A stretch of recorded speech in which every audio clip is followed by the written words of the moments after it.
আমি স্বামীর অজান্তেই আমার প্যারালাইজ শ্বশুরকে গোসল করাতাম। শুনতে অদ্ভুত লাগলেও এটা ছিল আমার প্রতিদিনের রুটিন। শ্বশুর শয্যাশায়ী, দেহের অর্ধেকটা একেবারেই অচল, কথা বলতে পারে না, শুধু চোখ দুটো খোলা থাকে, নীরব কিন্তু গভীর।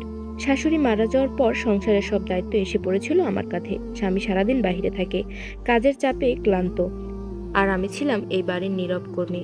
প্রতিদিন ভোরে উঠি, শ্বশুরের ওষুধ, খাবার, পরিষ্কার পরিচ্ছন্নতা সব আমার দায়িত্ব।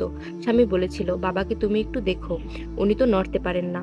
আমি দেখতাম, মন থেকে দেখতাম। একদিন সকালে শ্বশুরের শরীর খুব নোংরা হয়ে গিয়েছিল, কাজের মেয়ে আসেনি, স্বামীও তখন বাহিরে। আমি আর ভাবিনি কিছু, একটা মগে গরম পানি নিলাম, ধীরে ধীরে শ্বশুরকে গোসল করাতে লাগলাম। চোখ দুটো বন্ধ ছিল, মুখে কোনো কথা নেই। আমি ভেবেছিলাম এটা শুধু আমার দায়িত্ব। কিন্তু হঠাৎই এক মুহূর্তে সবকিছু বদলে গেল। আমি শ্বশুরের শরীরে একটা অদ্ভুত দাগ দেখলাম। সেই দাগটা দেখে আমার বুকের ভেতর কেমন জানি করে উঠল। ভয় নাকি অজানা কোনো আতঙ্ক, আমি নিশ্চিত ছিলাম এই দাগটা আগে কখনো ছিল না। আমার হাত কাঁপতে লাগলো, মগের পানি মেঝেতে পড়ে গেল। এই দাগটা কি, কবে হলো, আমি এতদিন কেন দেখিনি?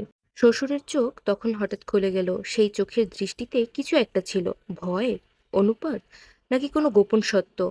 আমি আর দাঁড়াতে পারলাম না, দ্রুত গোসল শেষ করে রুম থেকে বের হয়ে এলাম। কিন্তু আমার মাথার ভেতরে তখন একটাই কথা ঘুরছে, এই দাগ আমার পুরো জীবন বদলে দেবে।